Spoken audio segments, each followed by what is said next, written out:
Easter brunch at Mom's Country Club.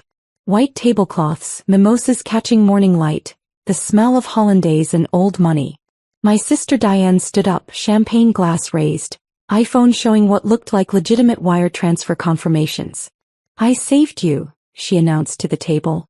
"Your yacht club partnerships were bleeding money. I negotiated buyouts with all 85 members. Collected their deposits, liquidated the partnerships. Net proceeds, $4.2 million. Mom gasped. Dad actually stood and hugged her.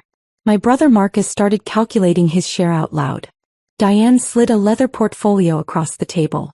Inside, what appeared to be official termination agreements, signed by club members, releasing their $50,000 deposits in exchange for business restructuring. Bank statements showing $4.2 million deposited into an account with my name on it, an account I'd never seen before. "You're free," Diane said, touching my hand. "No more drowning in those ridiculous boats and memberships. I handled everything." The family erupted. Aunt Carol cried. Uncle Jim ordered another bottle of Dom Perignon. They toasted Diane's business acumen and my lucky escape from failing investments.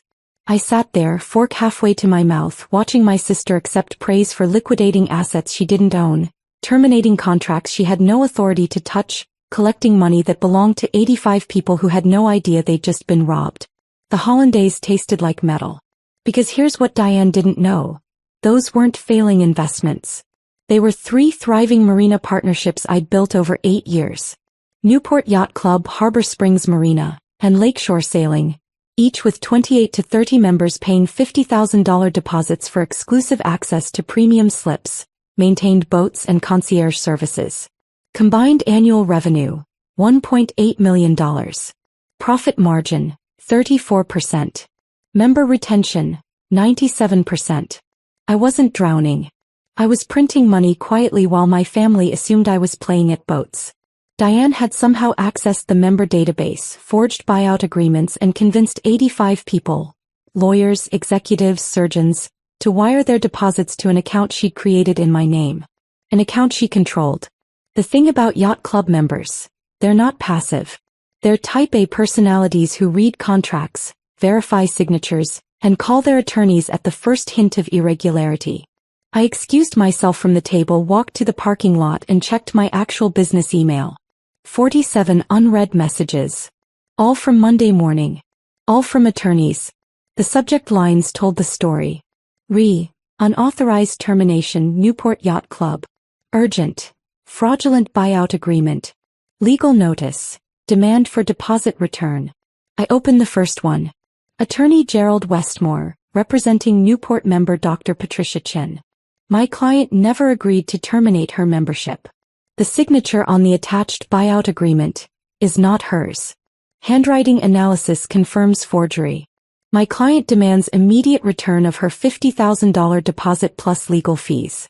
If funds are not returned within 48 hours, we will file criminal charges for theft and fraud.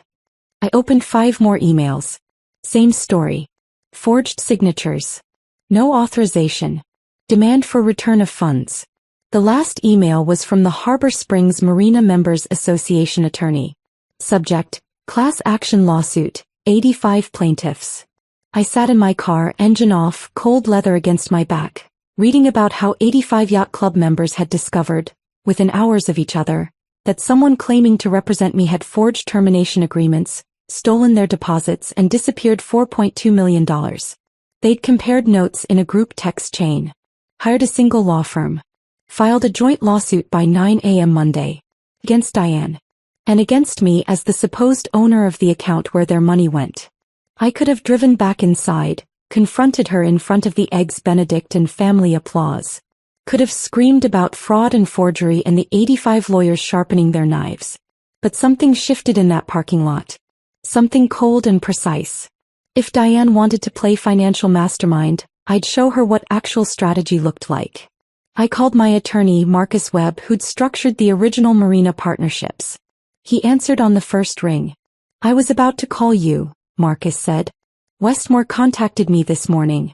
Said your sister forged buyout agreements for your yacht club members. Collected $4.2 million. Is this real?" "It's real." She announced it at Easter brunch an hour ago. Families celebrating. Silence. Then, she spent any of it yet? Closed on a $1.1 million house Friday. I checked the county records from the parking lot. Good, Marcus said. That makes this easier. Wire fraud, forgery, theft by deception, and now we can attach the house. How do you want to proceed? I want every document. Every forged signature. Every wire transfer. I want her buried in evidence she can't deny. I'll coordinate with Westmore and the class action team. They want their money back, but they also want criminal prosecution. This isn't civil mistakes. This is systematic fraud. Can you come to my office tomorrow morning? I'll be there at 8. I drove home, not back to brunch. Let them toast Diane's brilliance.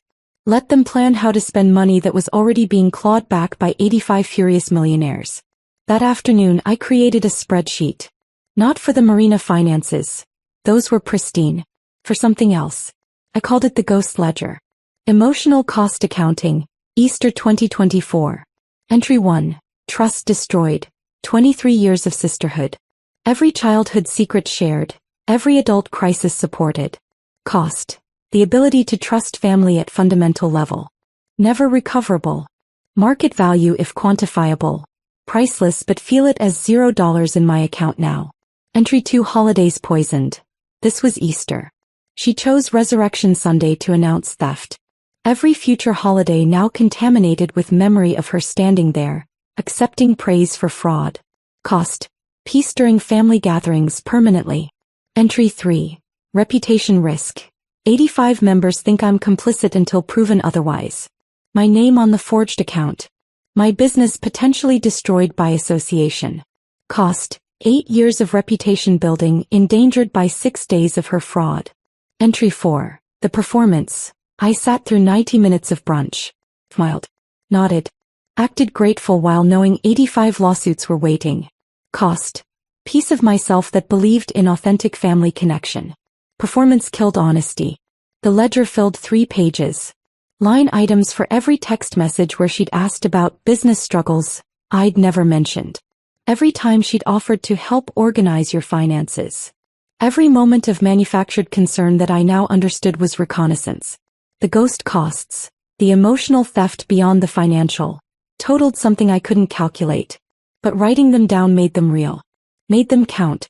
Tuesday morning, Marcus Webb's conference room. Present. Marcus, Gerald Westmore representing the Newport members, Catherine Torres representing the Harbor Springs group, and David Chin heading the class action. They spread the evidence across the mahogany table like a prosecutor's wet dream. 85 forged signatures. Handwriting analysis from 3 separate experts. None matched the real members. Digital forensics. Diane had used Photoshop to copy signatures from original membership agreements, then pasted them onto fake termination documents. Wire transfer records. All $4.2 million went to an account opened March 15 at First National.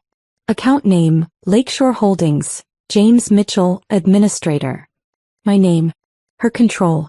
She'd forged my signature on the bank documents too. Timeline, Marcus said.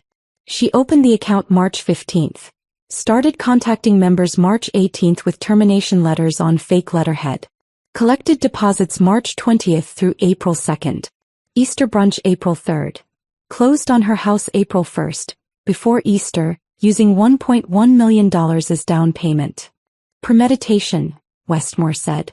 She planned this for weeks. This isn't impulsive fraud, it's calculated theft. Catherine Torres pulled up her laptop. County records show the house is in her name only. But she used wire transfer from the Lakeshore Holdings account for down payment. We can trace the money directly from our clients to her property. Criminal charges? I asked. Already filed, David Chin said. Wire fraud, forgery, theft by deception, identity theft for using your name. Federal prosecutor is interested because the wire transfers crossed state lines. Some members wired from Florida, Texas, California. Federal. She's looking at 5 to 7 years if convicted. Plus, we're attaching the house, freezing all her accounts and demanding full restitution. The $4.2 million plus legal fees, plus damages for emotional distress. Marcus slid a document across to me. The members want you protected. They've reviewed the evidence. They know you're a victim too. But they need you to cooperate fully. Testify if it goes to trial. Sign affidavits confirming those aren't your signatures. You never authorized terminations. I read the agreement. The Yacht Club members would pursue Diane exclusively if I provided evidence and testimony. They'd publicly clear my name. They'd even write letters supporting the Marina Partnership's legitimacy. In exchange, I'd help bury my sister. I signed. When does she find out? I asked. This afternoon, Chin said. Federal marshals serve the warrant at 3 p.m. Local police assist. She'll be arrested at her new house. We've coordinated with the prosecutor. They want the visual of her being removed from the property she bought with stolen money. I left the meeting, drove to a coffee shop and sat by the window watching normal people do normal things. My phone buzzed constantly. Family group chat. Mom, Diane says you're not answering calls. Is everything okay with the buyout money? Dad, the bank called her with questions about the transfers. Do you know what that's about? Marcus, brother, Diane seems worried. What's going on? I didn't respond. Let them wonder.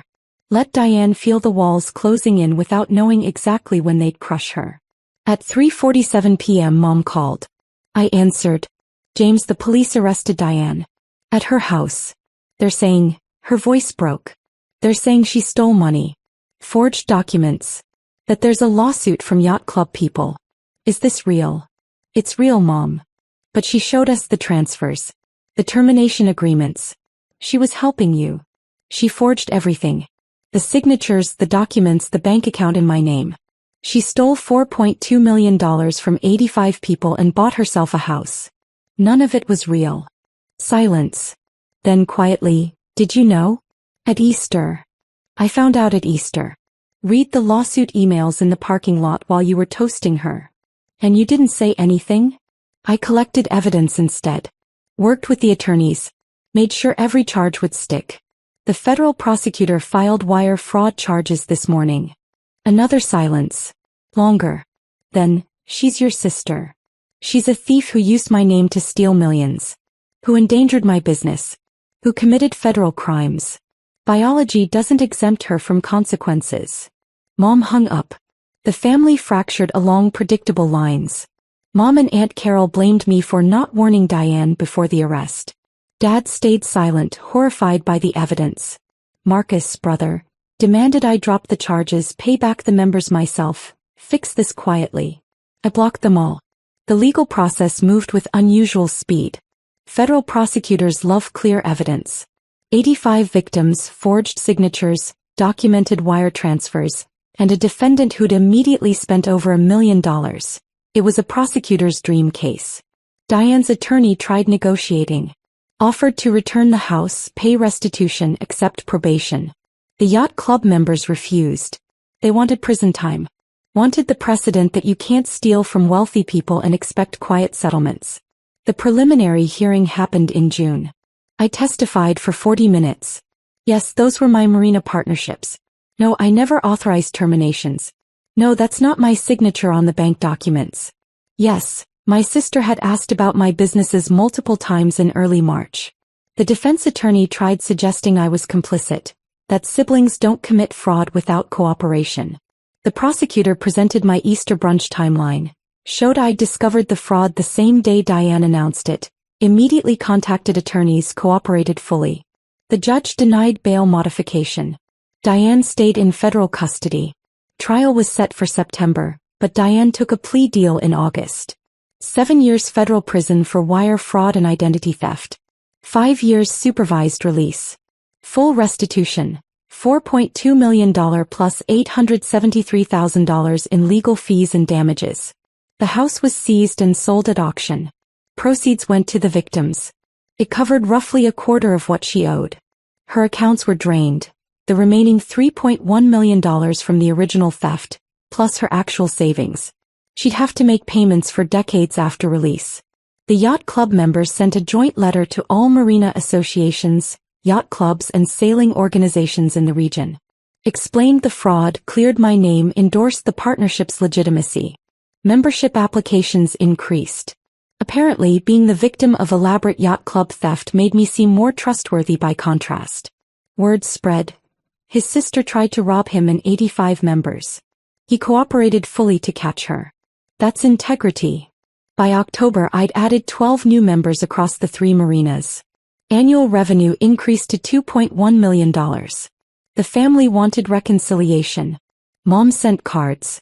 Dad called monthly. Marcus, brother, left voicemails about healing. I didn't respond. In November, sitting on my boat at Newport, a 42-foot Catalina I'd bought with actual honest profits, I opened a bottle of bourbon. The water was dark glass, the marina lights reflecting like scattered coins. Diane had thought she was smart. Thought she'd liquidated my failing investments and saved me from drowning in boats and bad decisions. Instead, she'd proven exactly why I'd kept my success quiet. Why I'd let them assume I was playing at hobbies while I built partnerships generating 7 figures annually. She'd wanted to be the financial genius. The sister who rescued her struggling brother. The hero of Easter brunch. I didn't need rescue. I needed her arrested. The bourbon burned clean. The boat rocked gently. Somewhere in federal prison, Diane was learning that intelligence isn't the same as wisdom, and that stealing from 85 millionaires is a masterclass in consequences. The marina was quiet.